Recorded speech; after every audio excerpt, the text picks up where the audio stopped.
what's the difference between corporate and everything else?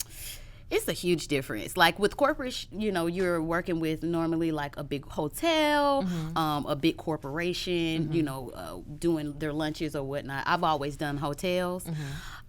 For me, you reach a ceiling. You're always going to hit a ceiling. You can't go past executive chef, right? And I never got to get to executive chef because apparently, I was just not that corporate. I always had the great food, the great recipes and things like that, but I was just always told that I was too loud, too ghetto, too uncouth, and so I just said, oh, okay, well, cool, this ain't the place for me then. I need to be an entrepreneur. And I was like, it's okay, I am going to be a star. And I remember I used to walk around telling everybody in the hotel. My last hotel was the Westin Peachtree Plaza at the Sundial. And I worked in every department, so I hit a ceiling. What else can I do here? And I remember overhearing my chef say he would never send me anywhere because I was too loud, ghetto, and uncouth. So I woke up the next morning, I got on Instagram, I found some dope chefs in Atlanta, and I was like, let's just get together. And so we started this Chef's Around table. From there, we started the Great Food Truck Race, like trying to get on the show on Food Network. But we didn't make it. They said we were all too good. It would make for a boring show.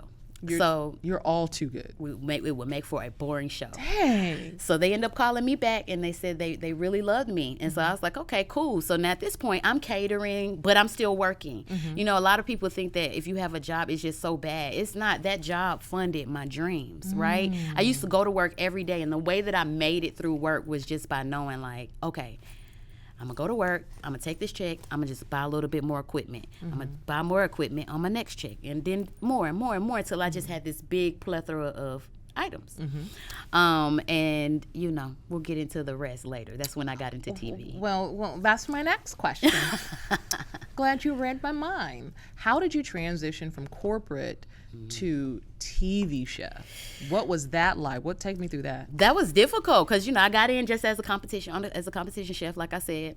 I remember staring out. Do they find you, or you look it up and you put your Normally they have to find in? you, or you have to know someone. Oh, wow. You have to know someone who knows someone, or you have to sign up, or they have to find you. They found me simply because of the Great Food Truck Race. Now I'm in the system now. I tried out. They saw me. And normally these producers, they are, if they're on one show, they all are connected in some type of way, right? So it's like, oh, I just interviewed this girl the other day, and then it's, that's kind of how that goes. But when I left, God was just telling me I won $20,000 my first time out. And I was looking out the window, and God said, call your chef. And I did not want to call him. I was like, Lord, why are you telling me to do this? I don't want to.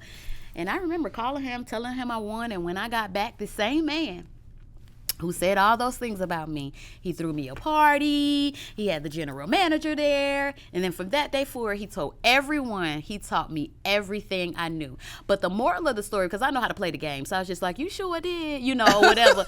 But the moral of the story is sometimes we think that other people are the gatekeepers of our life, but really, we are the gatekeepers of our lives. He didn't change his mind about me. I changed his mind about me by not giving up on myself, by not feeling the way he was trying to make me feel. And guess what? My loud, ghetto, tattooed ass is what got me on TV, because they said they didn't look at it as loud, ghetto, and uncouth. They looked at it as fun, bright, fresh, new, spunky, everything they were looking for. So everything he downed me on was everything that got me in the place. Hey guys, welcome to our YouTube channel. Make sure you subscribe, like, share, and comment.